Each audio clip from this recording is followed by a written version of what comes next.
Olá, pessoal!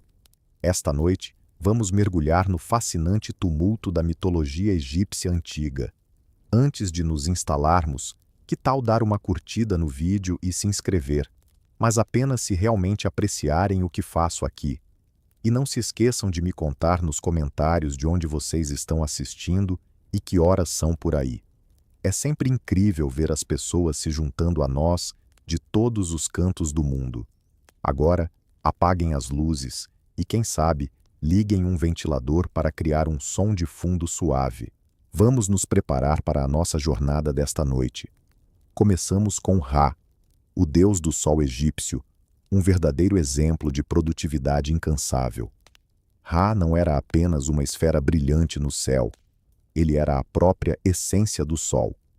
Todos os dias, ele navegava em sua embarcação solar radiante, cruzando os céus de leste a oeste, sem tirar folgas, sem férias, sem trabalho remoto. Ele era, na verdade, o original do expediente das 9 às 5, mas seu turno nunca terminava, e ele ainda tinha que enfrentar monstros pelo caminho. Durante o dia, Ra iluminava o mundo, trazendo calor, luz e uma boa desculpa para reclamar do calor. Mas à noite, vocês acham que ele descansava? De jeito nenhum. Ra descia ao submundo, conhecido como Duat, para começar seu segundo emprego, defendendo o cosmos de Apous, uma serpente colossal do caos com um sério ressentimento. Apous tentava devorar Ra todas as noites, e Ra tinha que superá-lo sempre. Imaginem terminar um turno de 12 horas apenas para ser perseguido por uma cobra gigante no submundo todas as noites. Para garantir que tudo funcionasse bem, Ra contava com um grupo de assistentes divinos a bordo de sua barca solar. Pensem neles como estagiários celestiais, mas em vez de trazer café, eles lançavam bolas de fogo contra ameaças interdimensionais. Entre esses ajudantes estavam deuses como Sete, sim, o mesmo que mais tarde matou seu irmão. Drama no trabalho, certo? E Mayan, uma serpente protetora que se enrolava ao redor da embarcação de Ra como um manto divino. Mas a história fica ainda mais intrigante. Em determinado momento, Ra decidiu se afastar da gestão direta da Terra. Por quê? Porque a humanidade, como sempre, começou a falar mal. Os mortais ingratos zombavam de Ra em sua velhice. Então, ele enviou a deusa Sekhmet para resolver a situação. E quando dizemos resolver, queremos dizer quase levar os humanos à extinção total. Após esse desastre de relações públicas, Ra recuou e passou a governar do céu, deixando outros deuses cuidarem dos assuntos. Osíris, o deus da vida após a morte, da agricultura e dos dramas familiares. Se você já se sentiu sobrecarregado, traído por um irmão e um pouco em decomposição, parabéns! Você se identificou espiritualmente com o ícone favorito dos mortos-vivos do Egito Antigo. Osíris começou sua trajetória forte, belo e sábio, trazendo civilização à humanidade, inventando a agricultura e o vinho. Assim, é claro, ele se tornou uma lenda. As pessoas o adoravam, o que, como a história nos mostra, é um caminho rápido para ser assassinado pelo próprio irmão. E aí entra Sete, o irmão que se torna inimigo, e um exemplo clássico da síndrome do filho do meio, com acesso a uma academia. O ciúme de Sete não era nada sutil. Ele literalmente mediu o corpo de Osíris para fazer um caixão. Organizou uma festa e disse: "Quem couber perfeitamente nesta misteriosa urna sob medida, fica com ela." Osíris entrou, porque confiar em um irmão claramente ciumento em uma festa suspeita é o auge do otimismo divino. Sete então bateu a tampa, selou com pregos e magia, uma verdadeira exagero, e jogou no Nilo como se fosse uma cesta de frutas glorificada. Osíris flutuou até Biblos, porque nada diz governante eterno, como ser confundido com madeira flutuante por moradores libaneses. Mas Osíris tinha Ísis, sua esposa, irmã e feiticeira, uma companheira que só se encontra em mitos de incesto divino. Ela achou o caixão, trouxe-o de volta e, em seguida, sequestrou o corpo novamente, dividindo-o em 14 partes. Sim, 14, porque 13 seria muito previsível. Ísis, firme e determinada, embarcou em uma busca por essas partes do corpo por todo o continente. Ela conseguiu reunir 13. O único pedaço que faltava era o cetro do seu faraó. Vamos dizer que ela fez um improviso com um substituto de ouro. Na antiga mitologia egípcia, havia um curioso interesse em embalsamar e uma abordagem surpreendentemente tranquila em relação a próteses. Com um toque de necromancia, Ísis trouxe Osíris de volta à vida, mesmo que por breves momentos. Assim nasceu o bebê fantasma Horus. Depois disso, Osíris se aposentou respeitosamente, assumindo um cargo no submundo como juiz das almas. Imagine-o como o gerente de RH da eternidade, mas com balanças e crocodilos demoníacos. E assim ele permanece, digno, mumificado e ironicamente mais poderoso na morte do que em vida.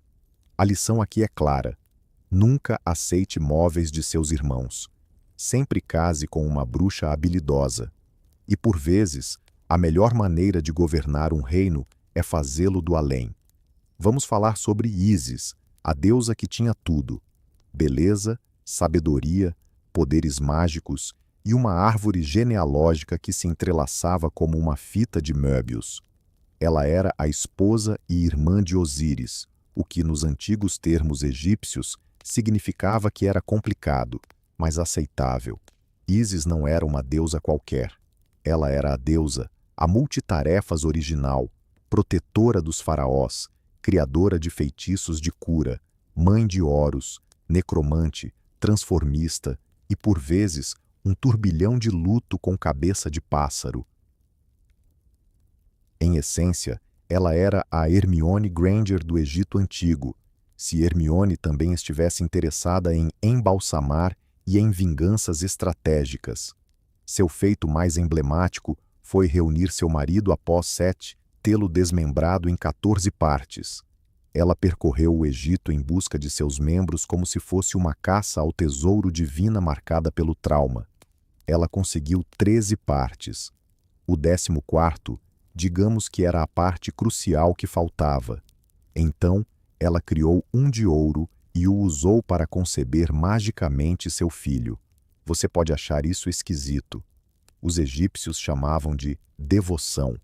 E assim, ela criou Horus sozinha, escondida nos pântanos, defendendo-se de crocodilos, assassinos e demônios ocasionais. Imagine uma mãe solteira vivendo em um pântano assombrado, amamentando um bebê com cabeça de falcão enquanto amaldiçoa qualquer um que se aproximasse demais. E você achava que sua licença maternidade era difícil. Ísis também era uma manipuladora astuta. Ela enganou Ra, o deus do sol, fazendo-o revelar seu nome secreto, sua verdadeira senha divina, envenenando-o com uma cobra que ela mesma criou. Isso mesmo. Ela inventou uma cobra apenas para chantagear um deus e depois o curou, porque afinal, isso é uma boa rede de contatos. Ela se tornou tão poderosa que os egípcios comuns começaram a modelar suas vidas com base nela. Ísis era um símbolo de amor, luto, magia, fertilidade e da determinação de ressuscitar meu marido morto, destruir meus inimigos e ainda fazer o jantar antes do pôr do sol. Ela não era apenas uma deusa, era a espinha emocional de todo o império, a mulher que disse: claro, meu irmão-marido foi assassinado e desmembrado, mas eu tenho Kola, uma criança falcão e magia alimentada pela raiva. Estou ótima. E agora, o Vingador, Horus, deus da realeza, do céu e das dramáticas histórias de vingança. Se Ísis era a mãe solteira incansável e Osíris o pai assassinado que se tornou o gerente do submundo, então Horus era o adolescente rebelde. treinado desde o nascimento para dar um soco no rosto do tio, que, para ser justo, era considerado a justiça divina. Nascido em segredo nos pântanos do delta do Nilo, Horus passou seus primeiros anos sendo amamentado por Ísis e resguardado dos assassinos de Sete, serpentes, escorpiões e tudo o que ameaçava as zonas úmidas do Egito. Imagine a origem do Homem-Aranha, mas com mais cabeças de pássaros e magia de ressurreição materna. Ao atingir a adolescência divina, Horus fez o que qualquer criança mítica faria. Prometeu vingança. Assim teve início a mais longa e mesquinha disputa pela custódia da história. Horus se proclamou o legítimo herdeiro do trono de Osíris, enquanto Sete retrucou: eu matei seu pai de maneira justa. E os deuses decidiram: vamos encenar um drama celestial que durará 80 anos. Sim, 80.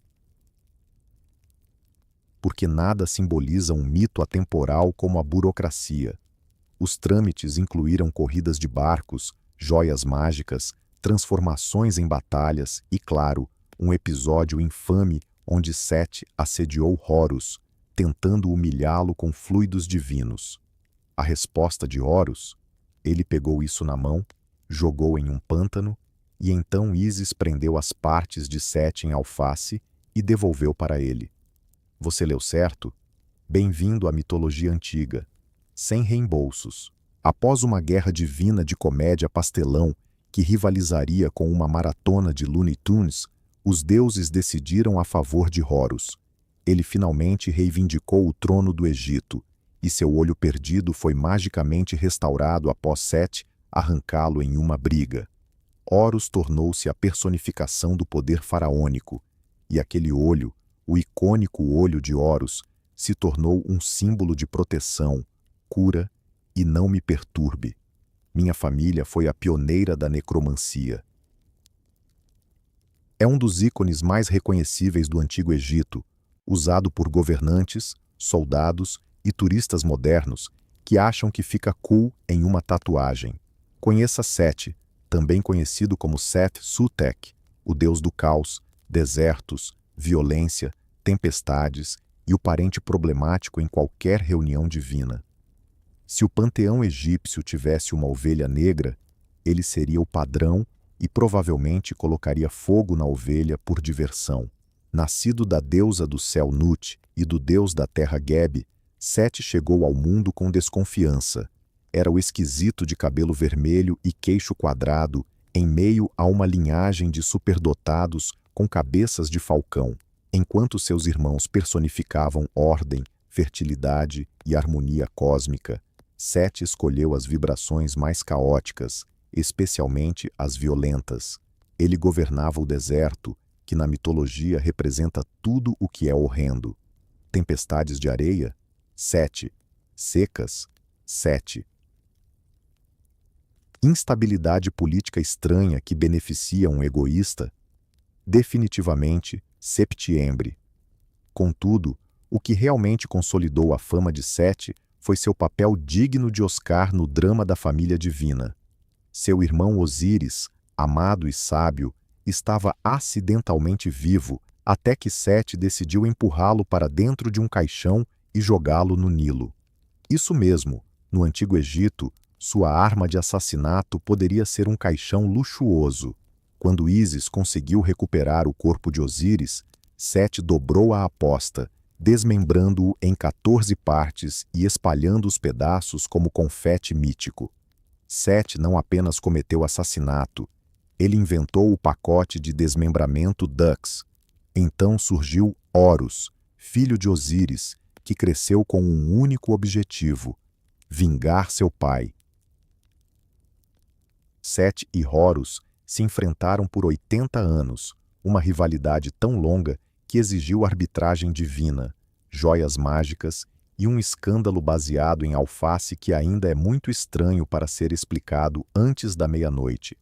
Apesar de seu papel como vilão, Sete nem sempre foi o mal da história. Em narrativas anteriores, ele era visto como o caos necessário, a força bruta que protegia Ra durante sua batalha noturna contra a serpente Apófis. Set, de fato, ficava no barco solar esfaqueando serpentes do caos na cara, enquanto os outros dormiam. Então sim, ele é um maníaco do deserto. Mas e você? Com o tempo, a imagem de Set se deteriorou.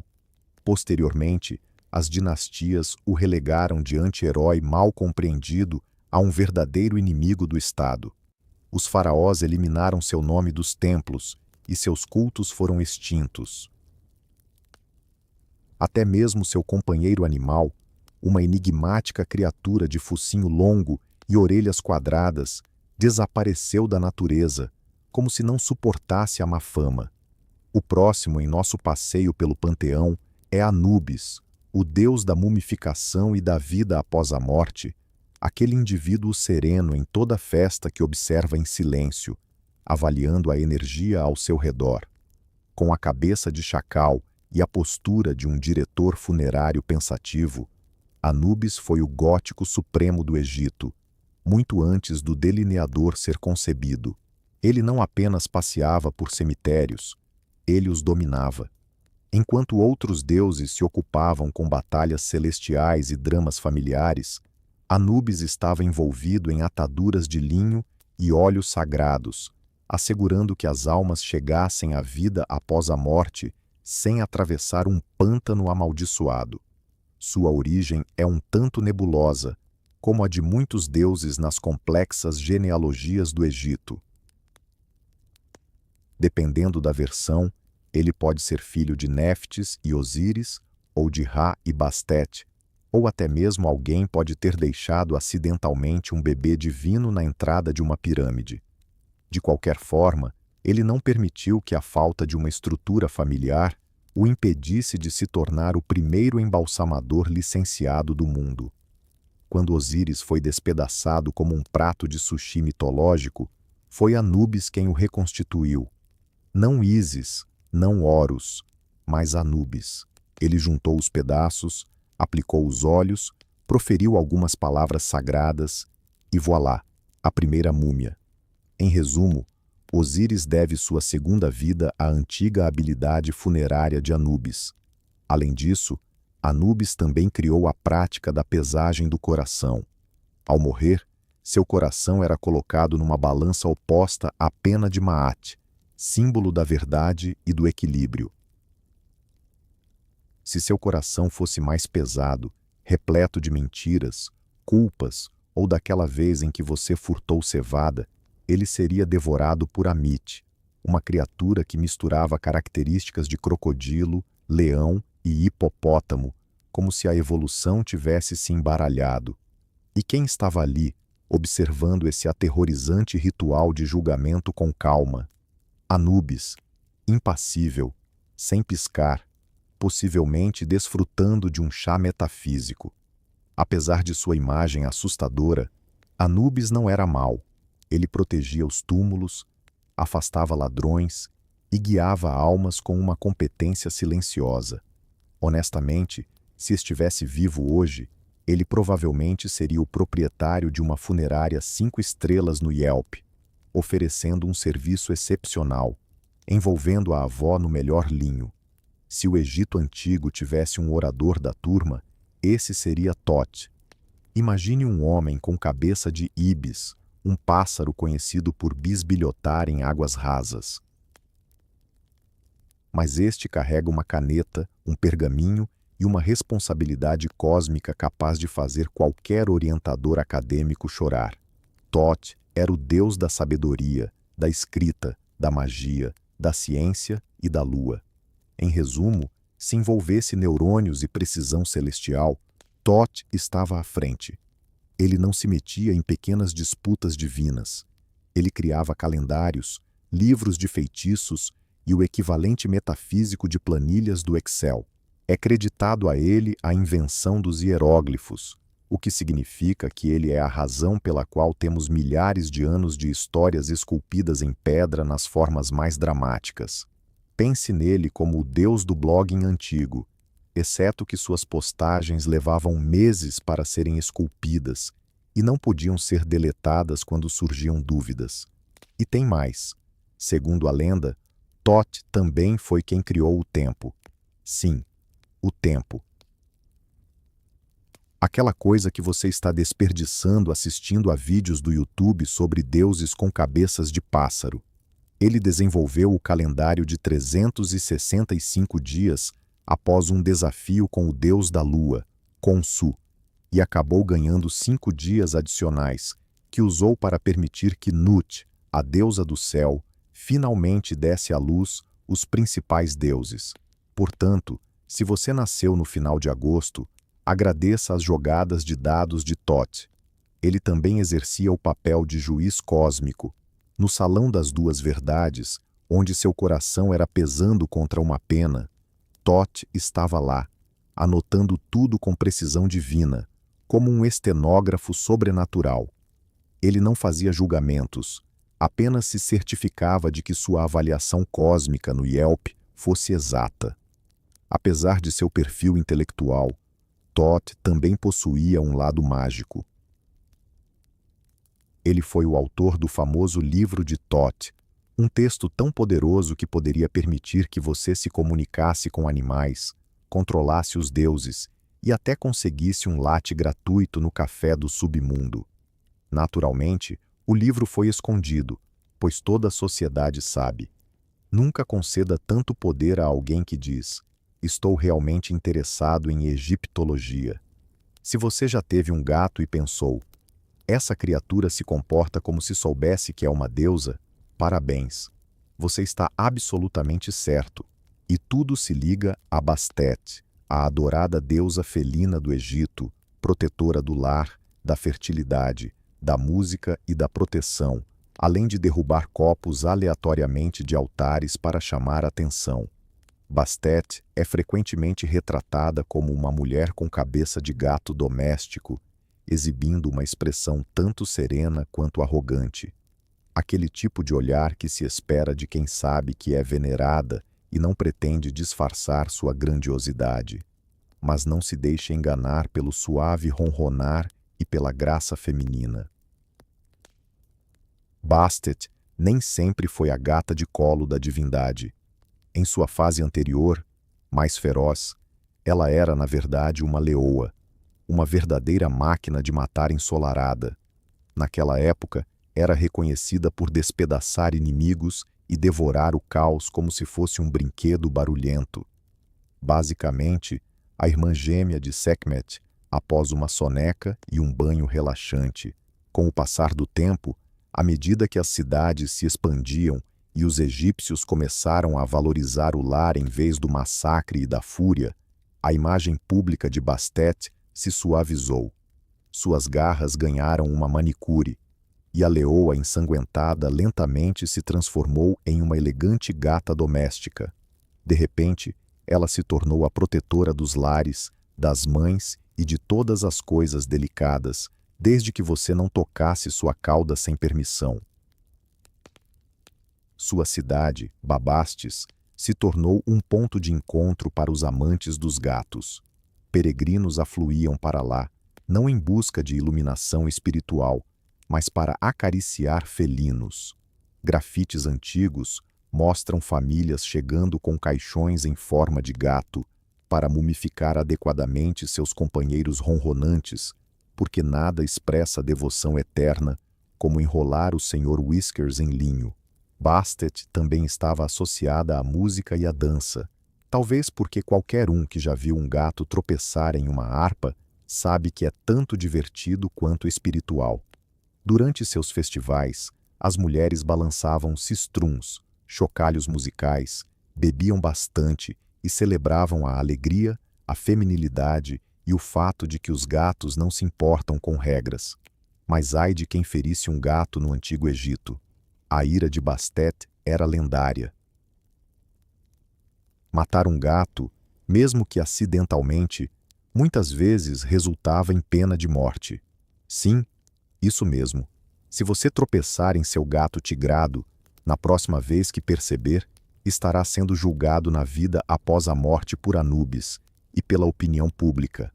Ah, Hathor, a deusa original da festa do Antigo Egito, com orelhas de vaca, um disco solar na cabeça e a autoridade divina para fazer você se apaixonar, começar a dançar, chorar descontroladamente, ou tudo isso em apenas 10 minutos.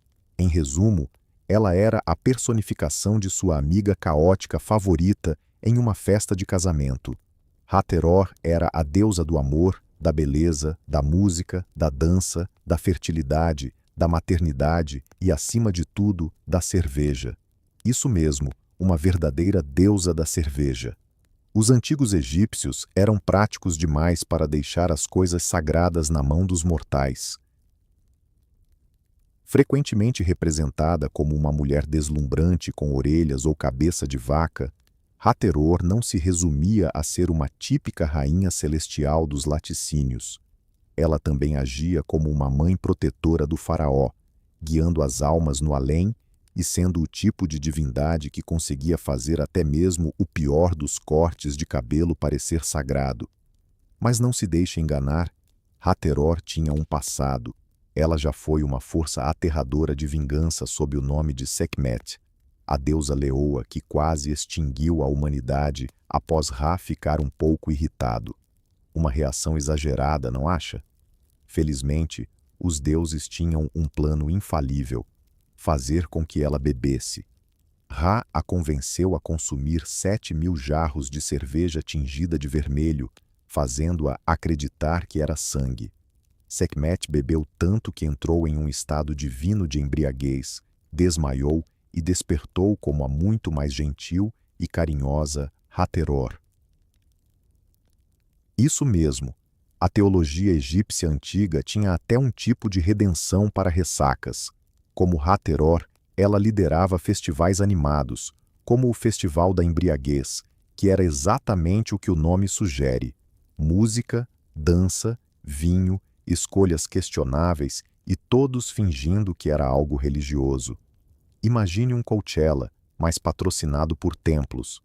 Os templos de Hathor eram sagrados, repletos de música, incenso, chocalhos de cister e, provavelmente, algumas cabras perdidas.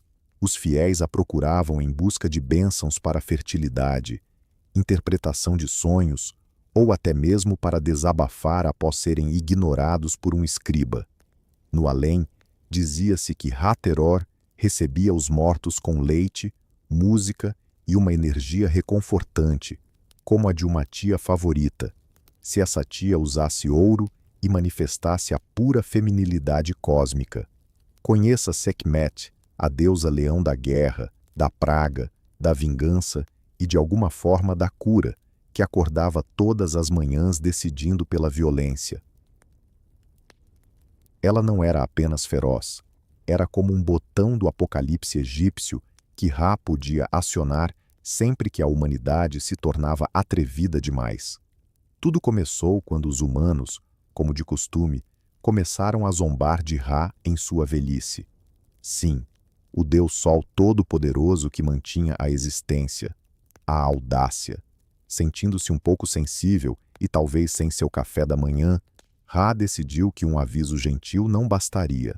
Em vez disso, ele criou Sekhmet, uma leoa flamejante repleta de raiva divina e poder solar, sem qualquer botão de desligar. Sekhmet desceu sobre a humanidade como uma crítica furiosa do Yelp armada com uma espada. Segundo a lenda, ela não apenas matava, mas se deliciava com isso. Era como um liquidificador divino de más decisões e spray arterial. E ela estava indo tão bem em sua tarefa que a humanidade estava à beira da extinção em poucos dias. Até Ra, que a havia criado, começou a achar que a situação havia saído do controle. Então, o que fazer quando sua leoa assassina se empolga? Você a engana para que fique tão bêbada que desmaie. É claro que os sacerdotes de Ra prepararam 7.000 jarros de cerveja, tingidos de vermelho para parecer sangue, e despejaram tudo nos campos onde Sekhmet estava causando destruição. Naturalmente, a deusa viu o que parecia uma happy hour de sangue, ficou animada e bebeu tudo. Ela ficou tão bêbada que desmaiou por dias, provavelmente sonhando com conquistas, sem se arrepender de nada. Quando acordou, sua sede de sangue havia desaparecido, mais ou menos. Ela se acalmou o suficiente para assumir um papel como uma deusa curadora, porque quem não gostaria de ter um médico que também é uma verdadeira máquina de morte?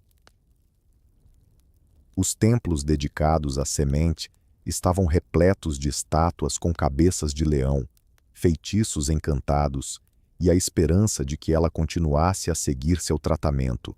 As pessoas a invocavam em busca de proteção e cura, o que é curioso, já que ela quase destruiu a humanidade como se fosse um simples shake de proteína. Se os deuses do Egito fossem uma banda de rock, Tar seria aquele cara introspectivo no fundo, cuidando do palco, afinando os instrumentos e provavelmente criando a bateria do zero, apenas com determinação. Ele é o deus da criação, dos artesãos, arquitetos e engenheiros. E de alguma forma, conseguiu ser onipotente enquanto emanava uma aura forte e silenciosa de um pai que trabalha na garagem. Petar não rugia, nem punia. Ele pensava o universo para existir de maneira literal. Segundo a mitologia, ele originou todas as coisas ao primeiro imaginá-las em seu coração, a versão egípcia do cérebro, e então as verbalizava para que se tornassem reais. Exatamente. Enquanto outras divindades lançavam bolas de fogo, Tar sussurrava a realidade para formar como um artista celestial em ação. Ele era o patrono dos artesãos, metalúrgicos e construtores. Portanto, ele era, na verdade, o único Deus que todos esperavam que estivesse sempre ao seu lado, porque irritar a divindade da construção poderia levar a um fim nada agradável. Os templos dedicados a Par, especialmente o de Mênfis, eram grandes centros de adoração e provavelmente tinham o melhor sistema de encanamento do mundo antigo. Ao contrário da maioria dos deuses dramáticos, Tar vestia-se de forma simples, muitas vezes envolto em um manto semelhante a uma múmia, segurando um bastão que simbolizava vida, Ankh, estabilidade, morte e poder, como uma ferramenta divina multifuncional. Sua pele era frequentemente pintada de verde, representando o renascimento e regeneração, ou talvez apenas porque passava muitas noites trabalhando sem protetor solar. Apesar de ser um deus criador, Tar raramente se envolvia em mitos. Ele deixava que outros brilhassem, enquanto ele silenciosamente inventava o conceito de holofote. Não estava interessado em triângulos amorosos ou guerras cósmicas. Tinha plantas para desenhar e geometria sagrada para esboçar.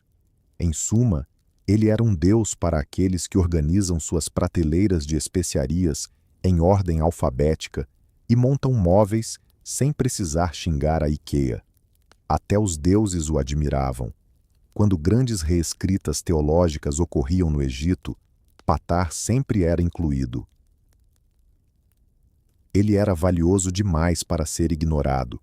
Alguns acreditavam que tudo, incluindo os outros deuses, foi primeiramente concebido por Petar e depois falado para existir, o que o tornaria o mestre da lei original. Ah, Nefis, a deusa da manhã, da noite e estou aqui enquanto todos os outros recebem créditos.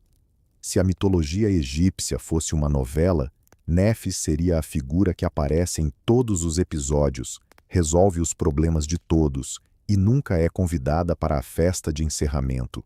Ela é irmã de Ísis, Osíris e Sete, o que já parece cansativo, mas ainda assim conseguiu manter-se relativamente sã. Enquanto Ísis era a deusa principal e Sete se comportava como o vilão descontrolado, Nefis estava apenas fazendo sua parte, sempre aos fundos, acendendo incenso, sussurrando orações e mantendo o mundo em equilíbrio enquanto os outros lançavam relâmpagos e faziam birras.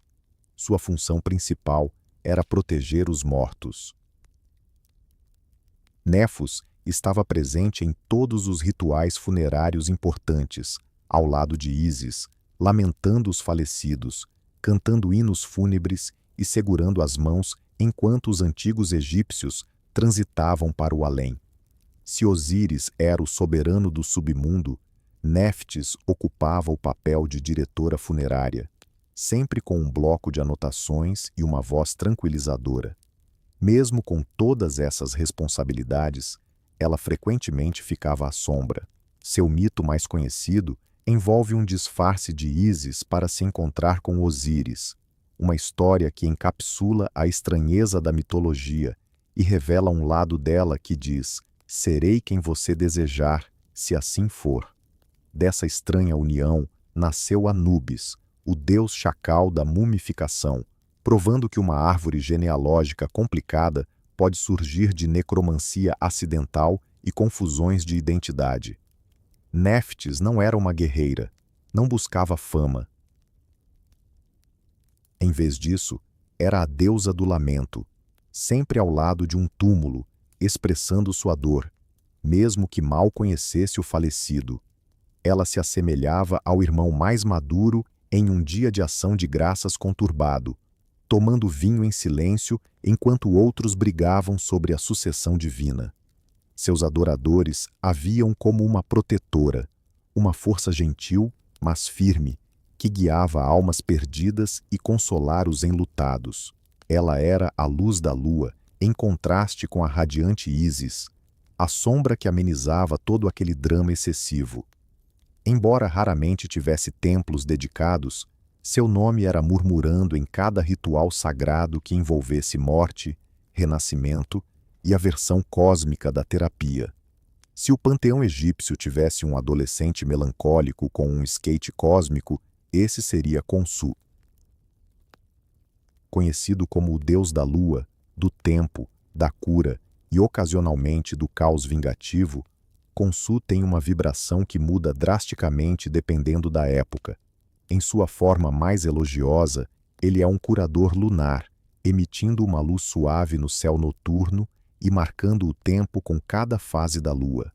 Os antigos egípcios acreditavam que ele ajudava mulheres a engravidar, protegia viajantes e afastava espíritos malignos, como uma espécie de luz noturna sagrada com um toque de medicina.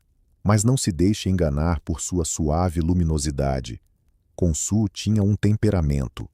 Algumas narrativas o retratam como um deus sedento de sangue, alimentando-se dos corações dos ímpios, devorando a essência humana enquanto contempla a lua. Em um momento, ele cura doenças. No seguinte, transforma seus sonhos em cenas de terror. Dualidade. Frequentemente representado como um jovem com uma mecha de cabelo rebelde, usando um disco lunar e uma lua crescente na cabeça, e enrolado como uma múmia, pois aparentemente a lua nunca envelhece e nunca se adapta ao clima. Às vezes, ele empunhava um cajado e uma chibata, como Osíris. Em outras ocasiões, apenas brilhava ominosamente enquanto contemplava seu destino. Um de seus momentos mais notórios está no mito de Kzu, o viajante, onde uma estátua dele é enviada por ladrões a terras distantes para curar um rei estrangeiro. E adivinha? Funciona. Naturalmente, os moradores tentam manter a estátua, pois quem não desejaria um deus da lua que alivia enxaquecas e brilha no escuro? Mas, eventualmente, a estátua de Ku se entedia e retorna para casa como um Uber mágico com aversão a compromissos.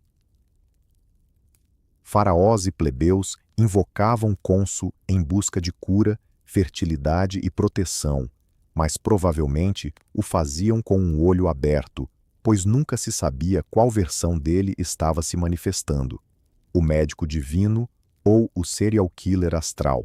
Antes que o Pinterest tornasse a cerâmica popular de novo, existia Khnum, a divindade egípcia de cabeça de carneiro, que moldou a humanidade a partir do barro em sua roda de oleiro divina. Sim, enquanto outros deuses se ocupavam em ferir ou seduzir, Khnum permanecia serenamente em sua oficina, coberto de poeira, moldando sua criação mortal como um artista empenhado em cumprir um prazo. Segundo a crença egípcia, Khnum se sentava à beira do Nilo, recolhendo o rico e úmido lodo para dar vida a seres humanos, um de cada vez. Nada de produção em massa, nada de delegar a estagiários cósmicos. Ele esculpia cada pessoa com esmero em sua roda, supostamente moldando não apenas o corpo, mas também a alma. Imagine ser criado à mão por um artesão celestial e ainda assim desapontar seus pais. A essência de Khnum é uma combinação entre um criador divino e um professor de arte de jardim de infância sobrecarregado. Você pode sentir que ele se importava profundamente, não só com a aparência física, mas também com a harmonia e funcionalidade da pessoa que estava moldando. Ele era conhecido por sua influência intensa sobre a formação dos faraós, sendo visto pelos antigos egípcios como uma figura paternal de grande autoridade. Os registros indicam que cada detalhe da educação e do comportamento do faraó era cuidadosamente observado, e qualquer traço de personalidade ou característica física podia ser interpretado como resultado da orientação de Khum. Isso se torna um pouco curioso, dado que ele também tinha a cabeça de um enorme carneiro com chifres. Não há nada que transmita cuidado ternamente como ser envolto por uma criatura que poderia facilmente sair da capa de um álbum de heavy metal. Ele também controlava o fluxo do Nilo, a essência vital do Egito, o que faz todo sentido. Ele possuía lama, músculo e uma aura messiânica. Civilização alguma poderia existir sem um suprimento confiável de água e um oleiro cósmico assegurando que você fosse moldado com pelo menos 2 braços funcionais. Nos templos, Khum era reverenciado com ofertas de água, comida e gratidão. Afinal, é educado a agradecer ao Deus que pessoalmente formou seu fígado. Agora, imagine-se no Egito Antigo, grávida. Sem epidural, sem hospitais estéreis, sem playlists relaxantes. Apenas areia, suor, superstições e uma equipe de parteiras invocando uma deusa encantadoramente intimidadora chamada Taweret. Taweret, cujo nome significa a Grande, era uma deusa com a forma de hipopótamo, membros de leão, costas de crocodilo e um olhar maternal capaz de silenciar até o faraó mais arrogante. Em outras palavras, ela era um aviso vivo para não desafiar essa mãe. Apesar de sua aparência híbrida poderosa, Taweret era a protetora das mulheres no parto, guardiã de mães e bebês, e a personificação divina do não me teste, estou criando um lar. Ela se erguia com a barriga redonda de gravidez, frequentemente retratada segurando o amuleto Esser, símbolo egípcio de proteção, que também servia como um sinal cósmico de entrada proibida para espíritos malignos. E acredite, o parto na antiguidade necessitava de toda a proteção disponível. Sem ciência médica, sem antibióticos confiáveis e com altas chances de complicações, os antigos egípcios buscavam Taweret como a guarda espiritual do útero.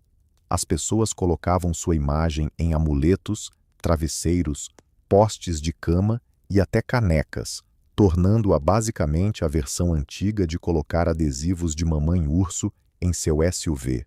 Ela estava presente em todos os lugares que as mulheres grávidas frequentavam, irradiando silenciosamente. Experimente, demônio, eu desafio você. Mas Taweret não era apenas força bruta. Ela era maternal, bondosa e profundamente simbólica. Hipopótamos, embora fofos em desenhos animados, são ferozmente protetores na vida real, especialmente as mães. E os egípcios sabiam disso. Eles testemunharam a intensa devoção das mães hipopótamos e pensaram: sim, é isso que eu desejo ao dar à luz. Curiosamente, até os móveis de suas casas eram adornados com sua imagem. No Antigo Egito, você não conseguiria nem cochilar sem que a torre se erguesse acima de você como um duelista divino, vindo do abismo dos hipopótamos. Embora Taet não tivesse templos ou sacerdócios grandiosos, era profundamente amada. Ela era celebrada nos lares, mencionada em momentos de parto e homenageada sempre que uma mãe e seu bebê saíam vitoriosos. Em Charabus, o Nilo não é apenas um simples rio, mas uma divindade com dentes. A cada 10 anos, quando o rio transborda cedo ou muito alto, os moradores relembram seu antigo pacto, uma promessa esculpida em calcário e rituais. Ofereça ao Sobek uma noiva virgem ou ele tomará tudo: campos, crianças, barcos, até a respiração. Assim, sob a luz da lua cheia do 10º ano, a tigela da sorte retorna ao coração da aldeia, repleta dos nomes das garotas elegíveis. Os anciãos não falam sobre as noivas do passado. Elas caíram no esquecimento. Não há canções entoadas, nem santuários erguidos. O Nilo aceita a oferenda e um silêncio pesado se instala. Neste ano, a multidão aguarda em suspense enquanto o sacerdote mais velho mergulha a mão na tigela.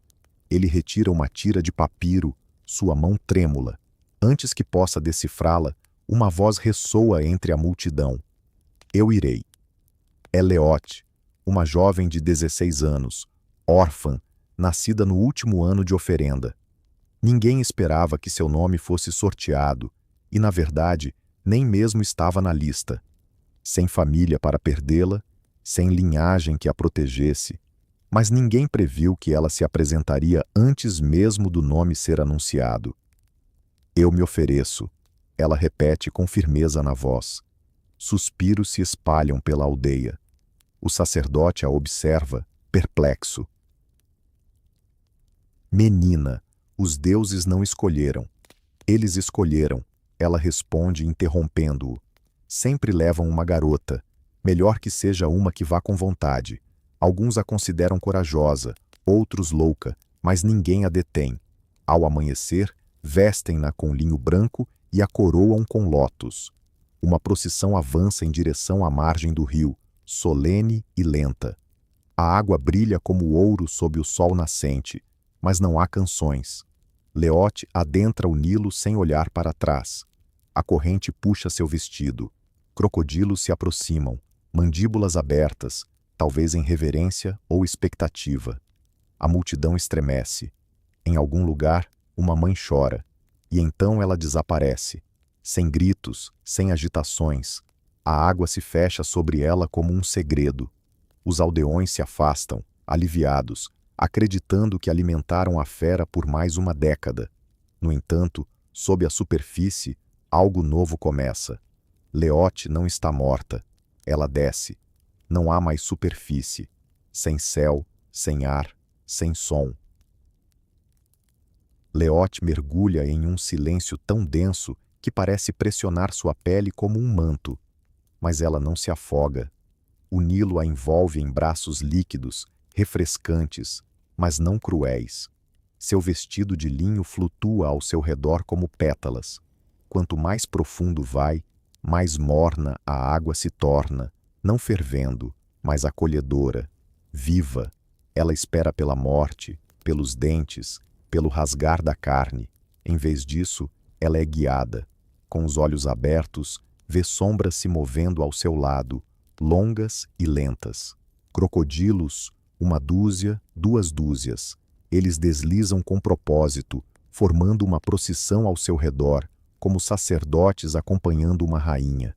Nenhum deles a toca. Seus olhos dourados brilham, sem piscar. Então, o leito do rio se revela, mas não é feito de lama e silt comuns. É pedra, uma pedra verde. Passos massivos descem para um templo esculpido nos ossos da terra. Colunas se erguem, talhadas com glifos ancestrais, reluzindo suavemente com luz esmeralda. Plantas estranhas balançam, sem corrente. Peixes bioluminescentes saltitam como vagalumes. Os crocodilos se afastam, desaparecendo em fendas ocultas. Lot, descalça e serena, está sobre o chão de mármore de um palácio submerso. À sua frente, uma porta de obsidiana marcada com veios dourados se abre enquanto ela respira e observa. Ao entrar, Um amplo salão se desdobra em sombras, impregnado com o aroma de musgo de rio e lótus. Estátuas de deuses desconhecidos para ela, metade humanas e metade animais, adornam as paredes. Incenso queima sob a água, curvando-se de maneira surreal, como fumaça em um sonho. No fundo, em um trono esculpido em jade e osso, está o deus Sobek. Ele não é apenas um crocodilo com patas, nem um homem com presas. Ele é ambos e mais. Seus ombros ondulam com uma força poderosa, e suas escamas reluzem como óleo sob a luz do sol. Sua mandíbula poderia esmagar pedra, mas seus olhos, antigos e sábios, a observam com um semblante que parece faminto, mas não por carne. Lite se ajoelha e sussurra: "Eu não temi a morte." "Bom," ecoa Sobek, sua voz ressoando como um dilúvio em seus ossos. "Porque você nunca deveria." Ele se levanta, e a escuridão toma conta do salão. As paredes vibram. "Você não veio para um sacrifício," ele afirma. "Você está aqui em busca de revelação." O salão do trono é grande demais para ecos. As águas permanecem calmas, e a quietude é antinatural, como o interior de uma respiração contida. Sobek desce de seu trono de jade, e cada movimento provoca vibrações no chão, como um trovão distante. Li permanece ajoelhada, com o coração firme. Seus instintos gritam perigo, mas algo mais profundo se enraizou dentro dela: curiosidade. "Você esperava a morte," diz Sobek, circulando-a lentamente. "Você se ofereceu ao rio. Por quê?" Li levanta o olhar. "Porque seria melhor do que esperar. Melhor do que ver outra garota ser lançada em suas mandíbulas enquanto fingem compaixão." O lábio de Sobek se curva em um misto de divertimento e advertência. "E você se considera astuta?" "Não," responde ela. "Eu me via livre." Ele pausa, e o silêncio se aprofunda antes de inclinar a cabeça. "Você não está aqui por coragem, sacrifício ou imprudência." Sua voz desce a um rosnado. "Você está aqui porque seu sangue carrega seu nome." Li franze a testa. "De quem é o nome?" Sobek ergue uma garra, e a pedra verde atrás dele se move. Glifos antigos, proibidos, aparecem. Um chacal, um escorpião, uma serpente de fogo vermelho. Set, ela prende a respiração. O deus das tempestades, o destruidor da harmonia, o traidor de Osíris. Eu sou descendente de Set. Os olhos de Sobek se estreitam.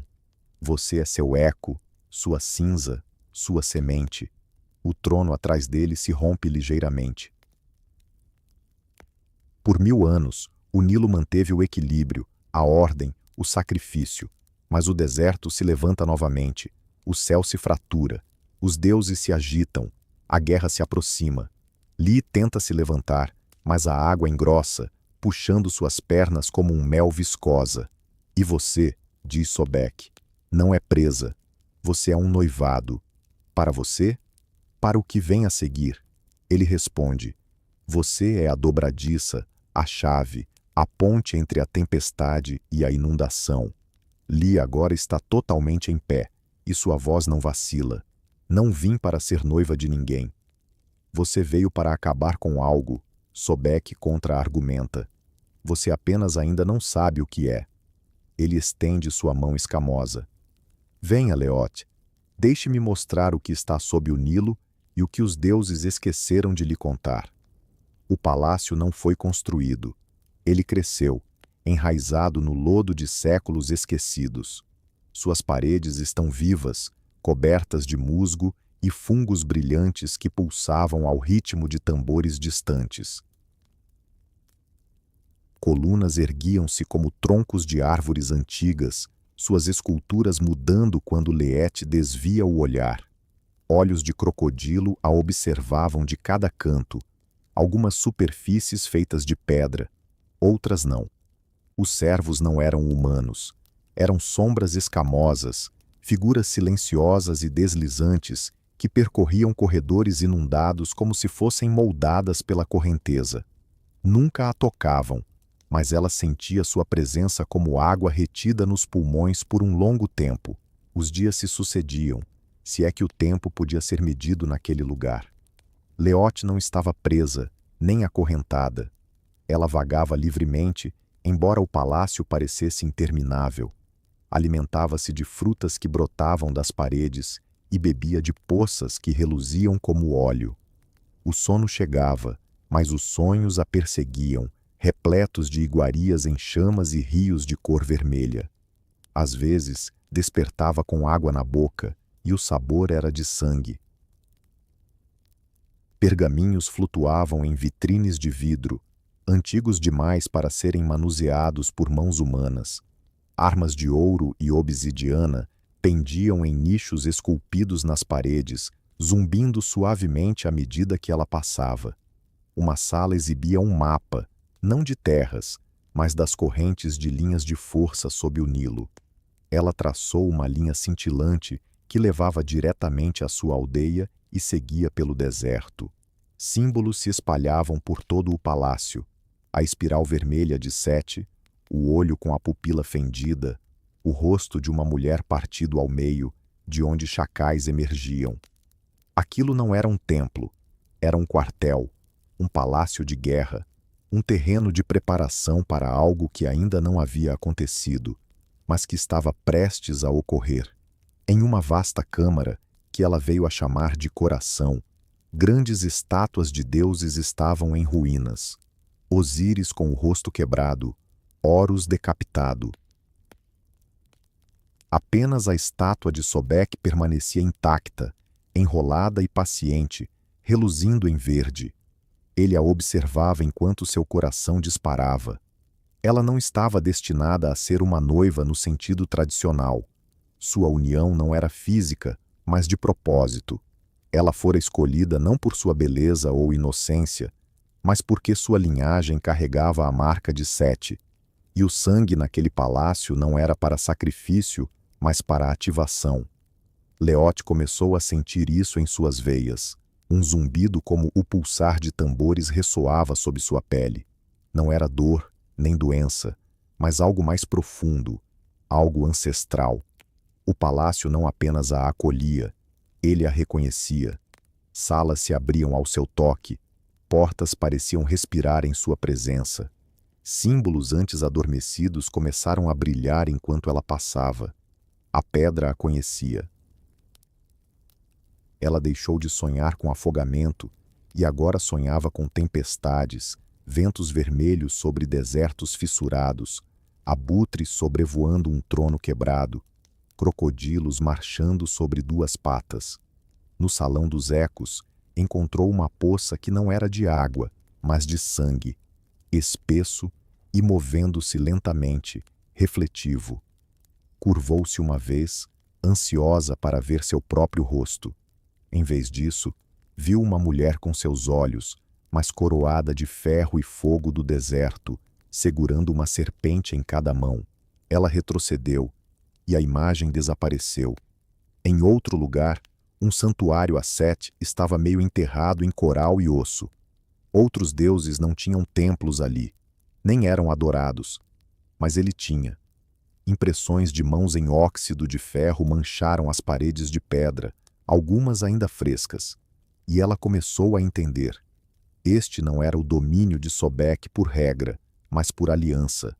Um pacto feito com o deus das tempestades há muito tempo, selado no sangue dos mortais.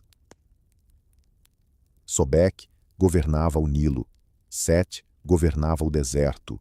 Sua união era antinatural, mas imprescindível. Juntos, haviam erguido esta fortaleza abaixo da linha d'água, longe do julgamento de Osíris ou das balanças de Maat. Vincular isso à sua linhagem oculta tinha como objetivo restaurar esse pacto, ou talvez substituí-lo. Na câmara das ofertas, encontrou uma túnica esperando por ela.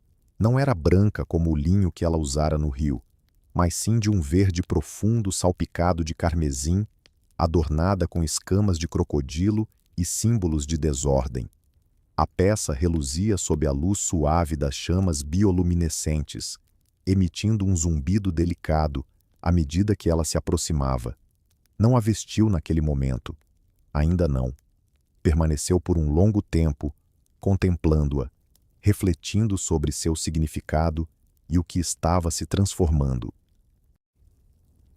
Do lado de fora das muralhas do palácio, o Nilo começou a agitar-se. Os peixes nadavam em padrões erráticos. As juncas se curvavam sem que houvesse vento. E muito acima, em Charabus, uma seca se instaurava. O rio havia decidido não aceitar mais noivas. Estava aguardando um general em Charabus. O comportamento do Nilo se tornara rebelde. As inundações já não ocorriam no tempo certo. Peixes apareciam mortos, com suas barrigas prateadas voltadas para o céu. Os campos se rachavam, as raízes murchavam. Os sacerdotes afirmavam que era uma prova. Os anciãos murmuravam sobre promessas não cumpridas, mas ninguém ousava mencioná-la. Ninguém pronunciava o nome de Leote. Ela se tornara um mito antes mesmo que seus ossos pudessem clarear, embora nenhum osso tivesse sido encontrado. Mães advertiam suas filhas desobedientes: não sigas o rio. Meninos desafiavam uns aos outros a tocar a água após o anoitecer. Os crocodilos também haviam desaparecido. O silêncio era mais aterrador que os ataques, e ainda assim, a tigela de oferendas permanecia trancada. Não haveria noiva nesta década. O Nilo havia feito sua escolha. Abaixo da superfície, Leote começou a sentir o peso da distância.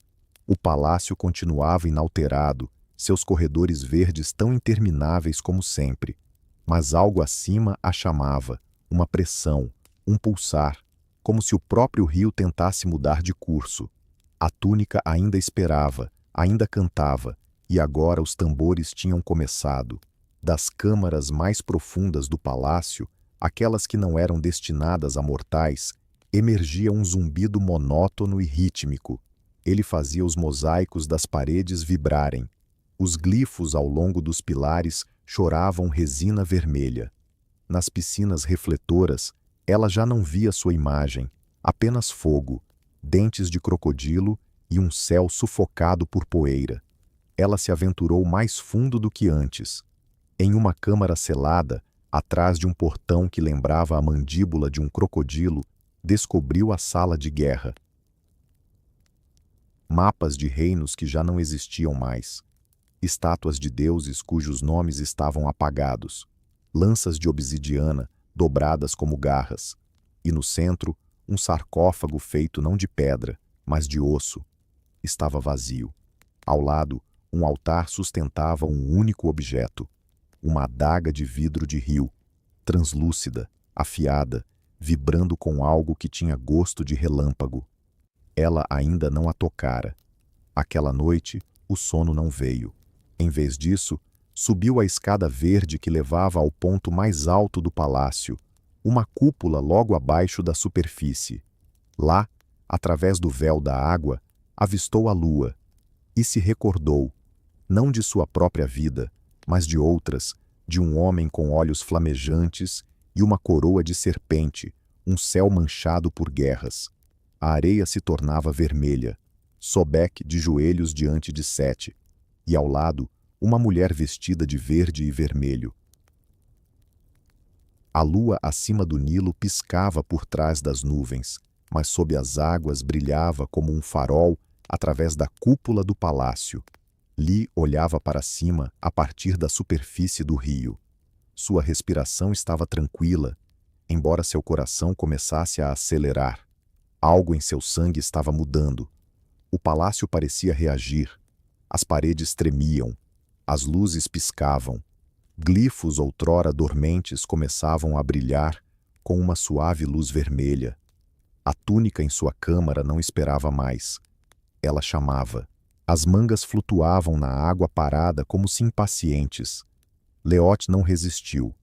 Deslizou para dentro da vestimenta, e no instante em que o tecido tocou sua pele, o calor retornou.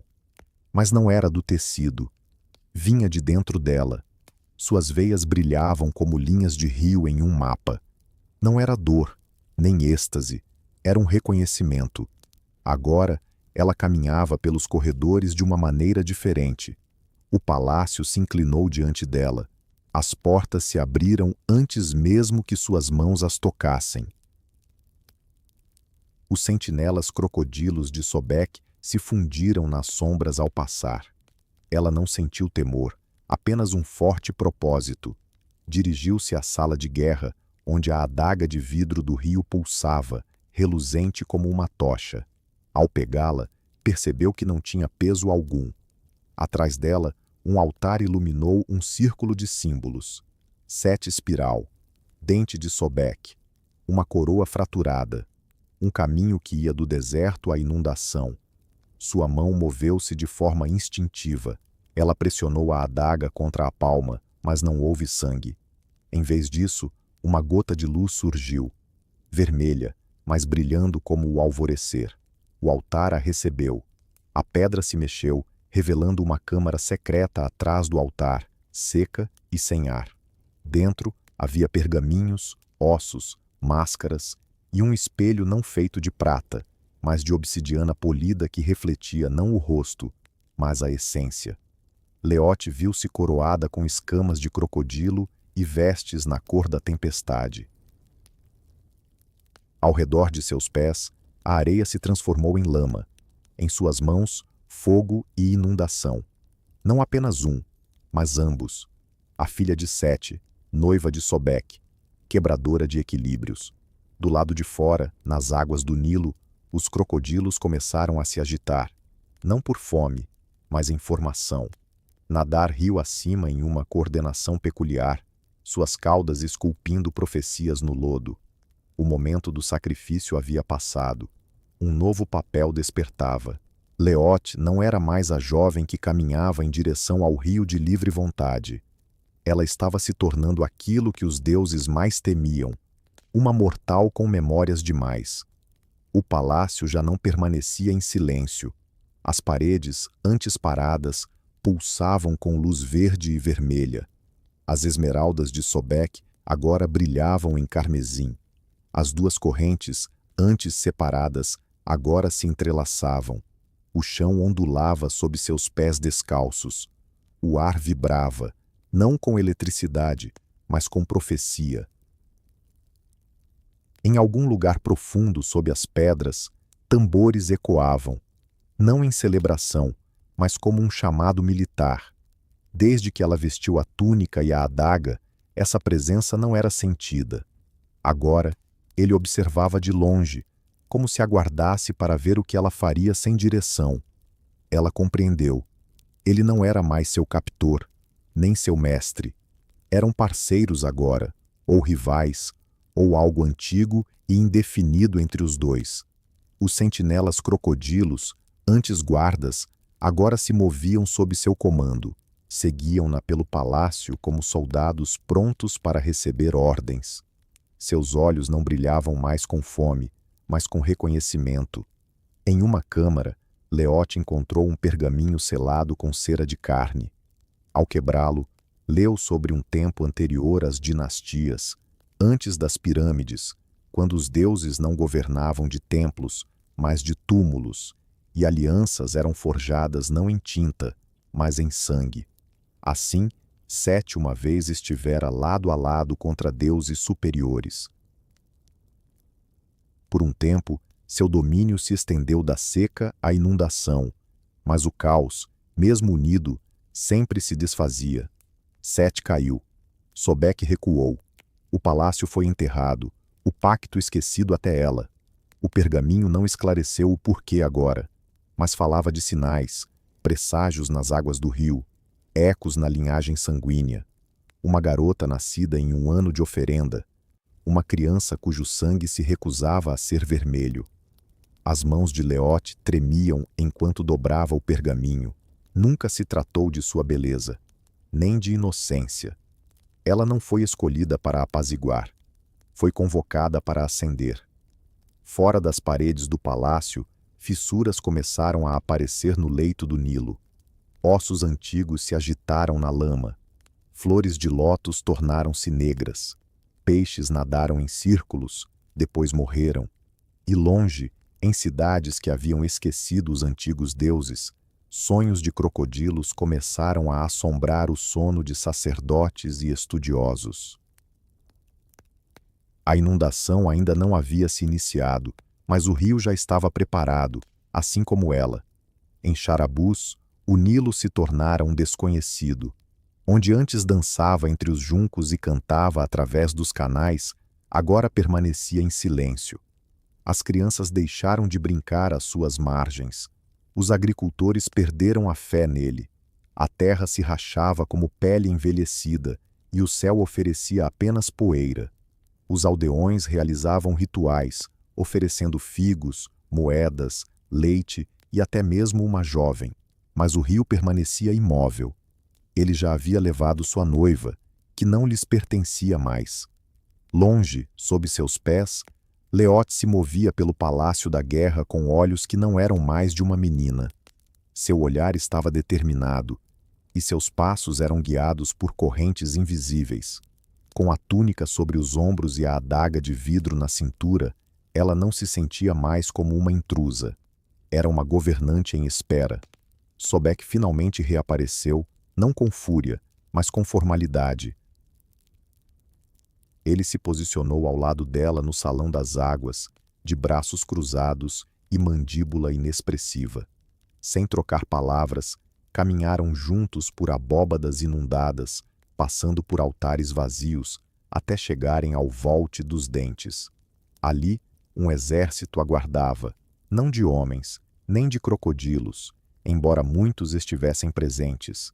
Eram criaturas híbridas, bestas esculpidas de tempestade e rio, osso e argila, envoltos em linho mais antigo que as dinastias. Alguns levavam escudos feitos de folhas de lótus secas, outros empunhavam lâminas em forma de luas crescentes. Todos se ajoelharam ao vê-la passar. O ar vibrava. Não era lealdade que ofereciam, mas reconhecimento. O sangue de Sete havia retornado, mas envolto em algo inesperado. Escolha. Leote não foi criada em templos ou cortes. Conheceu a fome, a sujeira e a mentira do sacrifício ritual. E agora caminhava pelos salões dos deuses, não como adoradora, mas como igual. No centro da abóbada, uma plataforma elevada sustentava uma bacia. Ao colocar a mão acima, a água subiu, girando e cintilando, revelando imagens do mundo acima. Cidades se despedaçando, desertos engolindo caravanas, sacerdotes chorando em santuários vazios, mas também uma menina em outra aldeia olhando para a água, sussurrando seu nome, e um crocodilo observando de forma invisível. A guerra não começaria com estrondo, mas com memória. E Leote, a noiva do rio, não marcharia com exércitos. Ela despertaria lendas. As águas começaram a tremer. Desde as cataratas ao sul até o delta ao norte, algo antigo se agitava sob a superfície. Não era uma criatura, mas uma memória há muito selada, agora despertando. A corrente do Nilo engrossou e escureceu. Escolas inteiras de peixes desapareceram. Juncos murcharam em seus leitos. E então, um por um, os crocodilos retornaram, não para caçar, mas para se reunir. Nas câmaras alagadas do Palácio da Guerra, Leote se posicionou diante do espelho de obsidiana. Seu reflexo já não parecia humano. Seus olhos brilhavam como lodo, e sua pele emitia um brilho sutil sob a túnica. A adaga ao seu lado pulsava como um coração. Sua transformação estava quase completa. Ela não havia ascendido. Lembrou-se de que o palácio, antes adormecido, agora era um ser vivo. Os cômodos mudavam em resposta à sua vontade. Glifos se esculpiam nas paredes enquanto passava, nomeando-a com títulos que ainda não compreendia. Os servos não se curvavam mais. Eles a saudavam. Na abóbada mais profunda, encontrou Sobek à sua espera. Ele estava armado agora, não com ouro ou seda, mas com pedra e osso. Seu corpo carregava as cicatrizes de antigas batalhas, mas seu olhar era sereno. Em sua mão, ele segurava um bastão feito de coluna vertebral de crocodilo, com a ponta esculpida como uma presa. Não trocaram palavras, pois se entenderam. Atrás dela, uma porta se abriu, uma entrada que não existia antes. Levava a uma escuridão que distorcia a percepção. Um túnel, não do palácio, mas dos deuses. Sem paredes, sem chão, apenas ecos e estrelas. Este era o corredor entre os reinos, onde os deuses sussurravam e os mortais se despedaçavam. E agora, Leote se preparava para cruzá-lo. Ela lançou um último olhar por cima do ombro. O palácio que a acolheu, transformou e escolheu. Ele não desapareceu. Ele se distorceu, colapsou como uma miragem. Ele lhe concedeu o que ela precisava. Com um passo à frente, o Nilo reagiu. Acima, em templos há muito esquecidos, estátuas de crocodilos se fissuraram, revelando corações pulsantes de pedra verde. As águas se agitaram, mas não inundaram. Ela esperou, porque o que se aproximava não era apenas guerra, nem vingança. Era uma correção. Os deuses haviam esquecido o pacto, mas o rio não, e sua noiva estava pronta para lembrá-los. O Nilo se partiu, não em inundação, mas em silêncio. Ao amanhecer, sob um céu da cor de argila molhada, a superfície do rio brilhava com uma calma antinatural. Pescadores estavam nas margens, com redes esquecidas em suas mãos. Crianças choravam sem entender o porquê. Anciãos caíram de joelhos, sussurrando nomes que não eram pronunciados há séculos. E das águas, ela emergiu. Não era mais uma menina, não mais uma noiva, coroada com pedra verde e ouro do rio, vestida com um tecido que se movia como nuvens de tempestade e fluía como lodo. Ela se ergueu sobre a corrente como se fosse sólida. A adaga ao seu lado brilhava com um fogo silencioso. Atrás dela, crocodilos se alinhavam nas margens em filas perfeitas. Não eram bestas, mas soldados. Charabas permaneceu em silêncio. Alguns se prostraram, outros fugiram, mas ninguém pronunciou seu nome. Ela caminhou em direção à praça, onde a tigela de oferendas ainda estava intocada desde sua descida. Leote estendeu a mão, não para retirar um nome, mas para destruí-lo. A tigela se partiu ao meio, dividida por uma única palavra que ela pronunciou em uma língua mais antiga do que qualquer templo. O pacto foi rompido, mas não por Sobek, nem por Sete, mas por eles, os mortais, os sacerdotes, os covardes que lançavam meninas ao rio e chamavam isso de obediência. Agora, o rio retribuiu o favor. Do horizonte, ventos gritavam, quentes rajadas do deserto entrelaçadas com areia e faíscas. Da outra direção, vinha o sopro fresco da inundação. Os dois se encontraram acima da aldeia, formando uma tempestade que nunca tocou o solo, apenas observou. Leote voltou seu olhar para o céu. Ela viu os deuses, não em forma, mas em sensação. Osíris tremia, Mará recuava. Thoth escrevia rápido demais para entender o que havia mudado, porque agora não era mais a história deles. Leote falou novamente, e sua voz ecoou como um trovão sob a água. Não alta, mas pesada. Final. Ela não governaria. Ela lembraria. Sobek apareceu ao seu lado, não como um monstro, mas como um aliado. Ele se curvou, não em adoração, mas em reconhecimento. Sete não se mostrou. Ele não precisava. Seu herdeiro já realizara o que ele nunca poderia.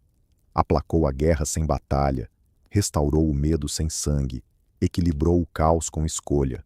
E enquanto a tempestade se dissipava em névoa e os aldeões ousavam respirar novamente, o Nilo sussurrou através dos juncos. O rio lembra, e sua noiva também. Antes que os reis esculpessem seus nomes na pedra, antes que os templos ecoassem com hinos a Ra, as estrelas dominavam a noite. Elas não eram brasas sem vida, mas deuses, filhas e filhos cintilantes de Nut. a deusa do céu. Ela se estendeu pelos céus para proteger o mundo do caos. E seus filhos, milhares de luzes tremeluzentes, dançavam sobre seu corpo. Cada ser possuía um nome, um propósito, e todos entoavam uma melodia silenciosa que mantinha o universo em harmonia. Por milênios, as estrelas obedeceram. Ra, o deus do sol, reinava durante o dia, e sua autoridade se estendia até as estrelas à noite. Ele ordenava e elas se moviam. Ele falava e elas ardiam. Contudo, mesmo entre os deuses, nem todos os filhos se mantinham submissos. Dentre as estrelas estava Tiete, uma deusa menor associada à tecelagem e aos padrões. Ela não era ofuscante, não incutia temor, e sua imagem não estava esculpida nas paredes dos templos, mas tinha uma percepção além da maioria. O que ela via era controle disfarçado de harmonia. O que os mortais chamavam de equilíbrio, ela começou a enxergar como tirania. Tiete entrelaçou advertências nas suas constelações, criando padrões que desafiavam as ordens de Ra, revelando caminhos proibidos e verdades ocultas, nomes ancestrais há muito sepultados sob areia e tempo. Quando Ra decidiu que as estrelas não poderiam mais guiar os mortais rumo aos deuses perdidos, Tiete se opôs. Ela se revoltou. Seu desafio se espalhou pelo céu como um incêndio. Primeiramente, uma estrela sumiu, depois 10, e em pouco tempo, centenas. Não estavam extintas, mas ocultas. Retiraram-se em protesto. Elas restringiram sua luz e se afastaram do reino visível. Elas não guiariam, não brilhariam, não serviriam. A noite se tornou sombria, sem estrelas, sem constelações, sem navegadores nos mares, sem presságios para os sacerdotes. O céu transformou-se em um teto gelado e silencioso, negro e desolado. As colheitas falharam. Os pássaros perderam seu ritmo migratório e desabaram no meio do voo. Marinheiros se afogaram em alto mar. A lua chorou sozinha. O crepúsculo se espalhou como um hematoma duradouro pelo mundo. Os mortais elevaram suas orações, queimaram mais incenso, derramaram mais sangue, mas nada respondeu. Eles amaldiçoaram o nome de Tiete, mesmo que a maioria nunca o tivesse conhecido. Imploraram pelo retorno das estrelas, sem perceber que a revolta acima nunca foi contra eles. Foi por eles. Mas os deuses não se explicam. E o céu, antes radiante, agora se negava a se comunicar. Na cidade de Tines, outrora um farol de luz, agora um local de tochas vacilantes e calendários enterrados, vivia um sábio chamado Pamu. Ele nasceu durante a primeira temporada sem estrelas, no ano em que a luz se apagou. Sua mãe escolheu para ele o nome que significa gato, não por carinho, mas por desespero. Ela acreditava que, como os felinos, ele poderia enxergar na escuridão, e de certa forma, ele via. Enquanto outros desviavam o olhar do céu, ele nunca parou de observar. Por profissão, era astrônomo. Embora esse ofício tivesse se tornado quase sem sentido, os mapas estelares transformaram-se em pergaminhos em branco. Os templos selaram suas janelas para o céu. Os sacerdotes agora advertiam contra olhar para cima, afirmando que a escuridão era uma punição, não um mistério. Mas Pamu continuava a observar, não por esperar o retorno das estrelas, mas porque precisava recordar o que havia sido perdido. Sua moradia era um telhado em ruínas na periferia da cidade. Cada noite, ele desenhava as constelações invisíveis no ar com giz. Acendia velas onde as estrelas deveriam brilhar. Quando outros zombavam dele, ele apenas assentia. Eles nunca haviam visto Tiete. Ele a avistou anos atrás, quando era um menino perdido no deserto além de Tines. Vagueou por 2 noites, cercado apenas por vento e areia. Então, na terceira noite, algo brilhou no céu.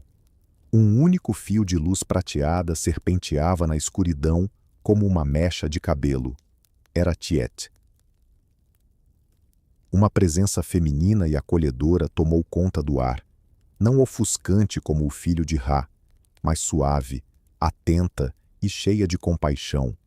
A luz dançou baixinho sobre as dunas até que ele a seguiu de volta para a segurança.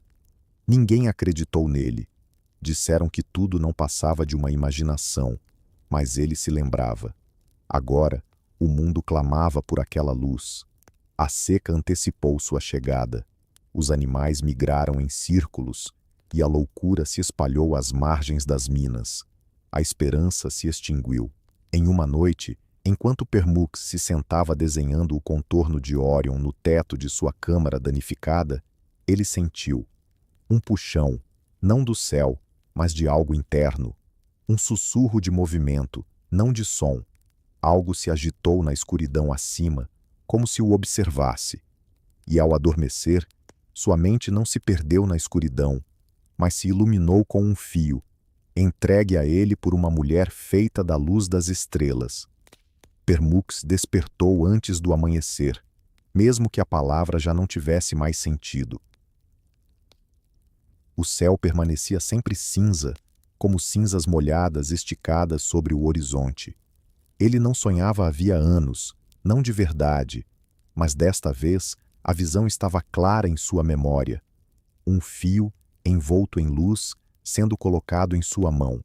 Ao abrir os dedos, nada havia, mas a sensação persistia. Naquela manhã, ao percorrer as ruas em ruínas de Tines, uma urgência silenciosa o guiou para o leste, além dos celeiros, passando pelos poços secos, rumo à parte esquecida da necrópole, um lugar que ninguém se atrevia a visitar. Ali, escondido atrás de obeliscos partidos e ídolos rachados, estava o último templo de Nut, uma ruína. As vinhas haviam dominado as colunas, o telhado desabou, as piscinas estavam secas, os altares despojados. Mas no fundo, em uma câmara esculpida com constelações apagadas, uma única chama tremulava, uma chama azul, fria e baixa, e ao seu lado estava uma velha. Ela vestia robes de poeira índigo e seus olhos eram brancos como leite, mas ela o viu antes que ele pudesse falar. Você chegou atrasado, ela crocitou. Pameu congelou. Você a viu, disse a mulher. Ela te entregou o fio.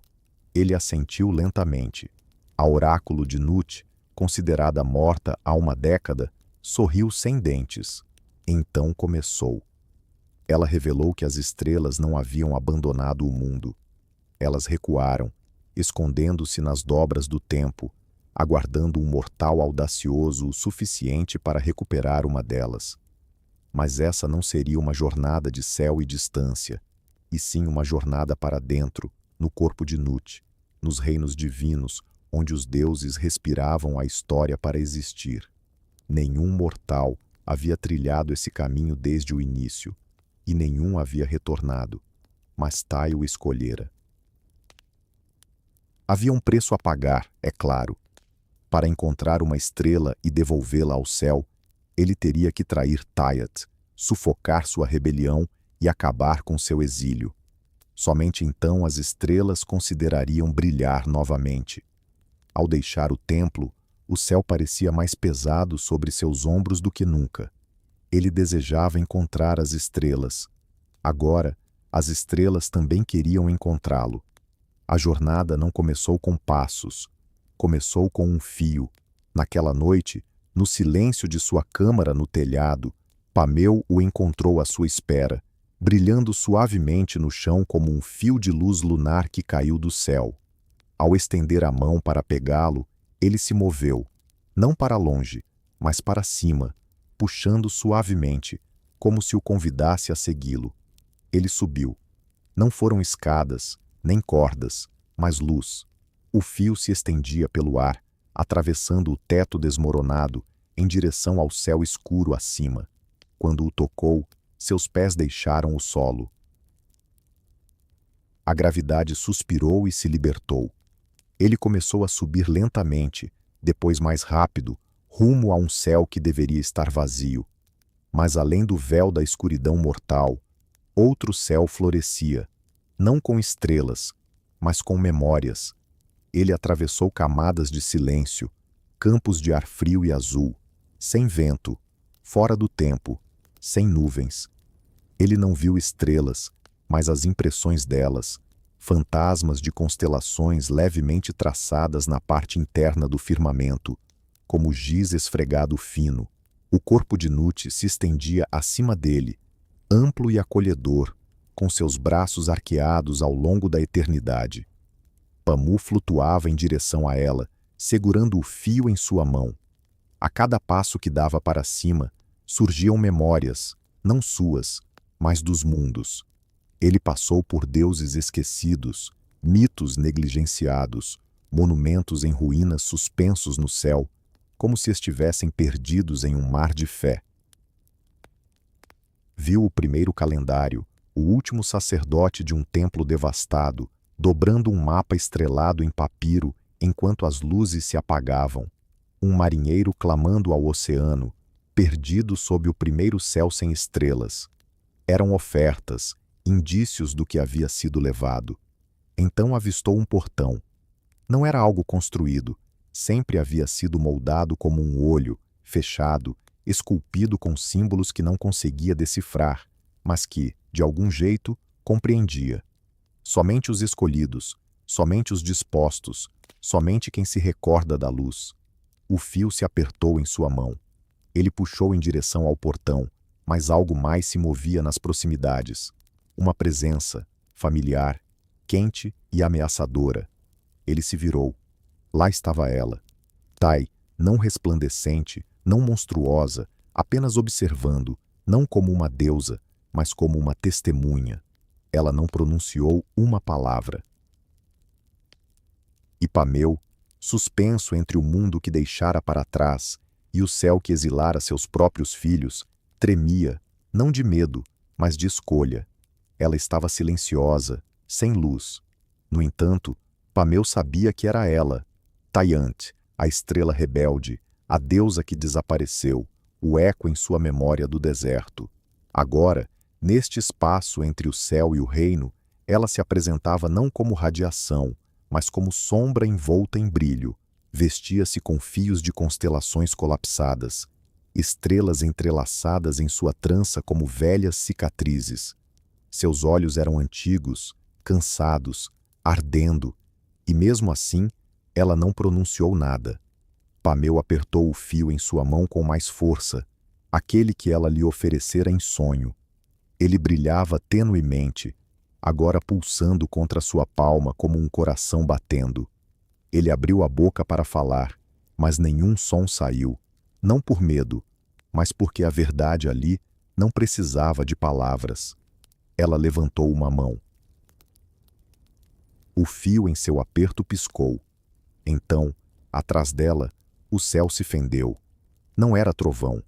Era uma memória de crueza, de decreto, de estrelas punidas pela desobediência. Uma explosão de chamas espiralou para o vazio adiante, engolindo fragmentos do céu como se estivesse se alimentando.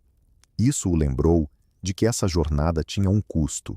Ele estava ali para recuperar uma estrela. Apenas uma. Um sacrifício para satisfazer as demandas de Ra. Uma estrela devolvida à ordem em troca do retorno do resto ao céu. Pameu olhou para Tayet e, de repente, soube, devastadoramente, que ela era a escolhida por Ra.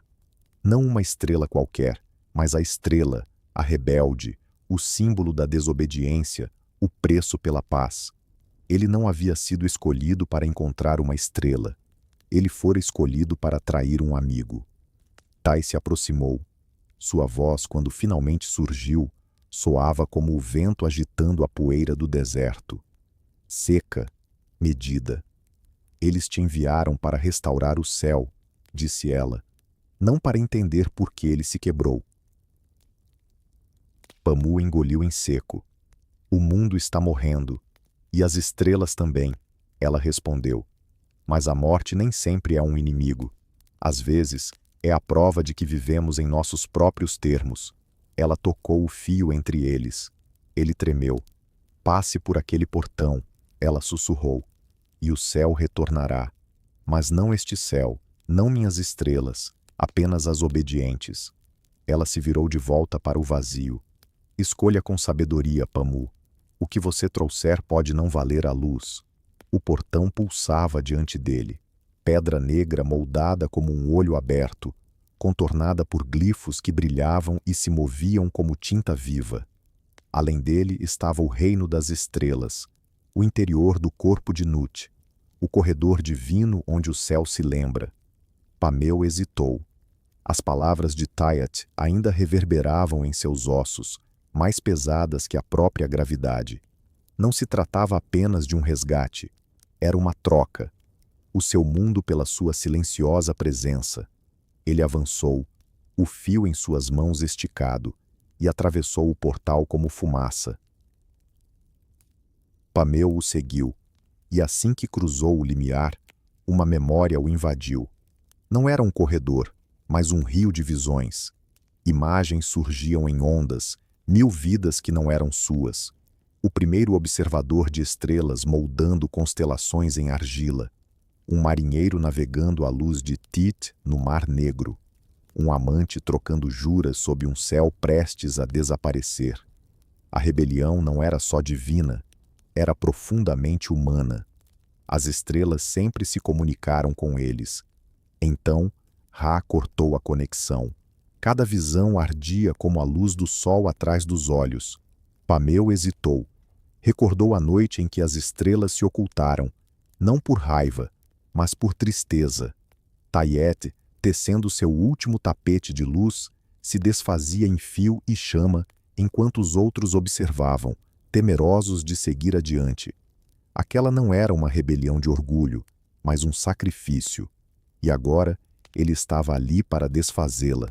No coração do portal, uma última memória aguardava. Não era divina, era a sua. Uma criança perdida no deserto, sedenta e sozinha. Um brilho de luz na escuridão acima. Uma voz suave como o vento. Siga-me. Era Tot, não um sonho, não uma alucinação. Ela quebrara o silêncio por ele, e agora o silêncio exigia que ela fosse silenciada. Pameu caiu de joelhos. Ao seu redor, o céu piscava. Estrelas. Incontáveis estrelas observando do outro lado do firmamento, como crianças amedrontadas atrás de cortinas. Elas aguardavam sua escolha, salvar uma ou libertá-las todas, oferecendo Tayet como sacrifício. Sua mão tremia. O fio em seus dedos já não brilhava, pulsava como um coração. O dele e o dela. O portal esperava. O céu ouvia. Além do portal da memória, havia um tribunal de chamas. Não havia chão, apenas luz, dobrada e empilhada como seda em uma tempestade de areia. Pamu flutuou em direção a isso, guiado pelo último pulso do fio. Seus pés nunca tocaram nada, mas ele se movia, atraído para uma câmara sem paredes, que ainda assim encerrava todo o espaço. Ali, os deuses não eram estátuas, mas forças vivas.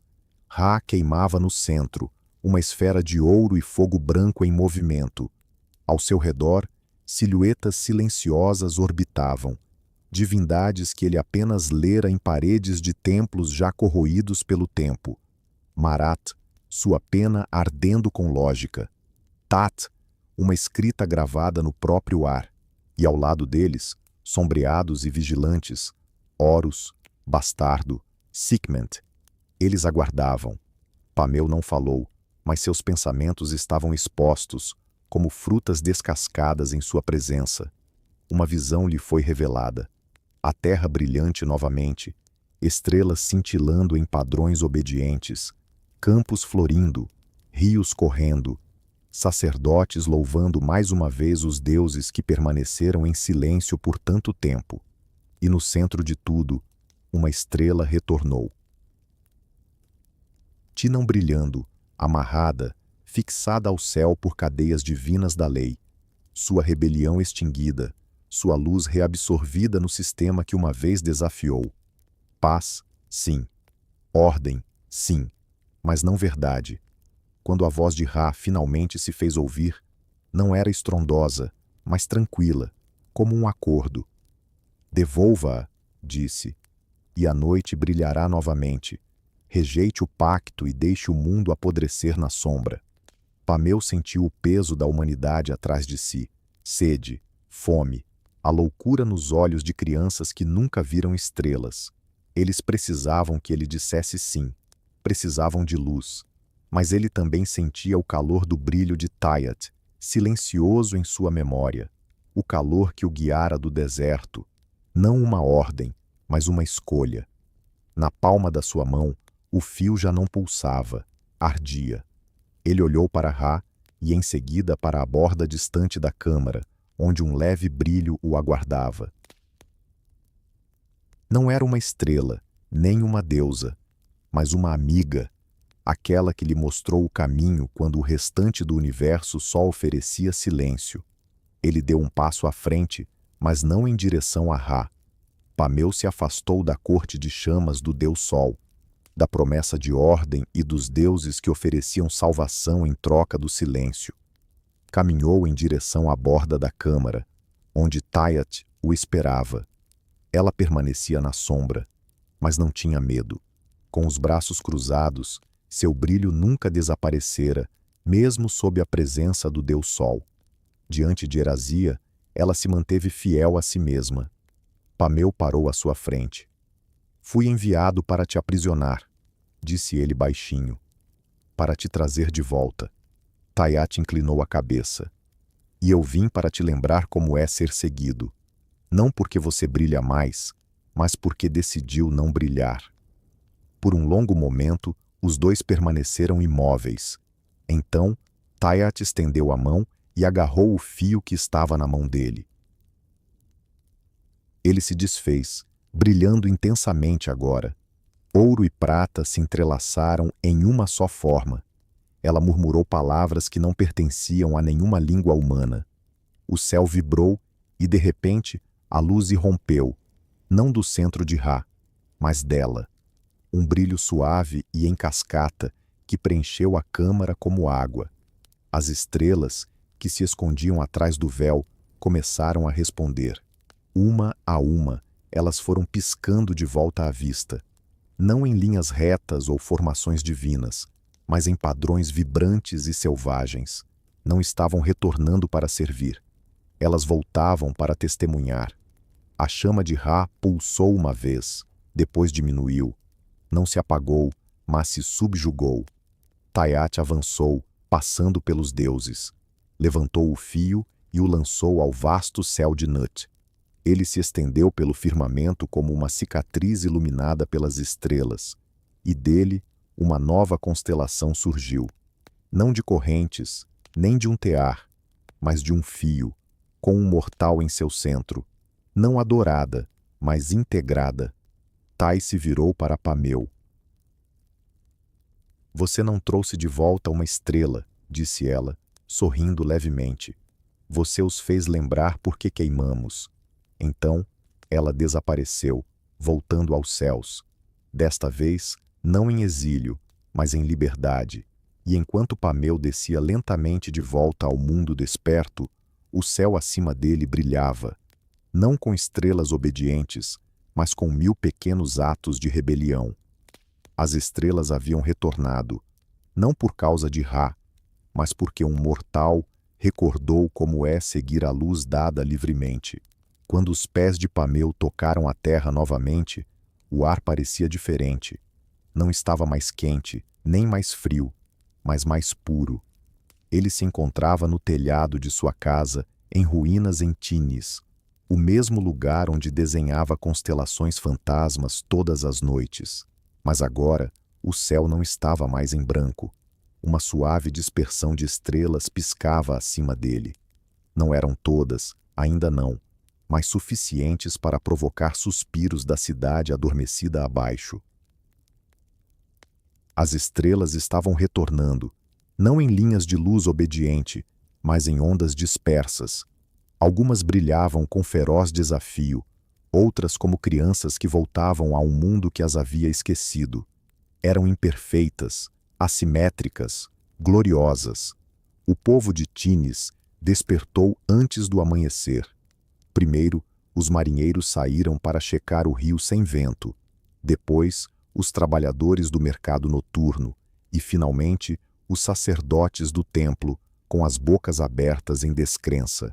Pela primeira vez em anos, sombras eram lançadas não apenas pela chama, mas pela luz das estrelas.